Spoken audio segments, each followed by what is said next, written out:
നമസ്കാരം, ഞാൻ അനന്തു. ഇടയ്ക്ക് ഞാനൊരു ചില വിദേശ യൂട്യൂബ് ചാനലുകളുടെ പബ്ലിക് റിയാക്ഷൻ വീഡിയോസ് ഞാൻ കാണാനിടയായി. അവർ പബ്ലിക്കിനോട് ചോദിക്കുന്നത് ലോകത്തിലെ ഏറ്റവും മോശമായ ഡേർട്ടിയസ്റ്റ് കൺട്രി, വൃത്തിഹീനമായ കൺട്രി ഏതെന്നാണ് പബ്ലിക്കിനോട് അവർ ചോദിക്കുന്നത്. അതിൽ എല്ലാ വിദേശികളും, സായിപ്പന്മാരായാലും ആഫ്രിക്കക്കാരായാലും ചൈനക്കാരായാലും എല്ലാവരും ഒറ്റ ഉത്തരമേ പറയുന്നുള്ളൂ: ഇന്ത്യ. ഇന്ത്യ എന്നാണ് അവർ പറയുന്നത്. അതിനവർക്ക് ഉത്തരം കാരണമുണ്ട്. കാരണം ഇന്ത്യയുടെ ഈ വൃത്തിഹീനമായ ചുറ്റുപാട് യൂട്യൂബ് ചാനലിലൂടെയും അല്ലാതെയും അവർ നേരിട്ട് കണ്ടും അറിഞ്ഞ കാര്യങ്ങൾ തന്നെയാണ്. അത് വലിയ വ്യത്യാസം ഒന്നും അവിടെ വരാനില്ല.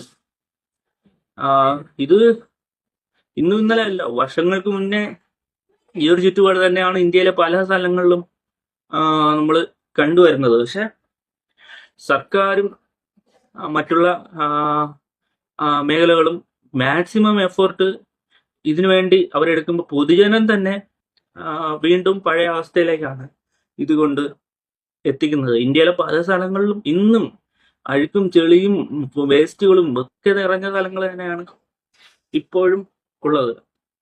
ഇത് പറയുമ്പോൾ നിങ്ങൾ എന്നെ പച്ച വീട്ടിൽ പ്രശ്നേഷ് കുമാരൻ ദയവേത് ആക്കാൻ നിൽക്കരുത്. ഇതൊരു സാമൂഹിക പരമായ ഒരു പ്രശ്നവും കൂടിയാണ്. ഇത് നമ്മൾ ഒരുമിച്ച് നേരിട്ടാൽ മാത്രമേ ഇതിനൊരു പരിഹാരം നമുക്ക് കാണാൻ പറ്റുള്ളൂ.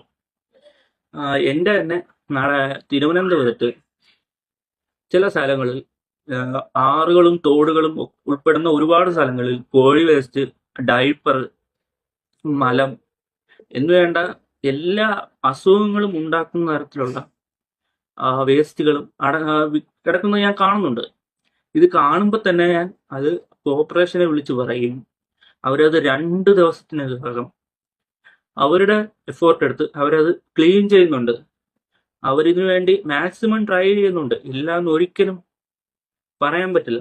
പക്ഷെ ഈ വേസ്റ്റുകൾ എടുത്ത സ്ഥലത്ത് തന്നെ വീണ്ടും പൊതുജനം രാത്രിയെന്നോ പകലെന്നോ ഇല്ലാതെ വീണ്ടും ചവറുകൾ കൂനെ കൊണ്ടിടുകയാണ്.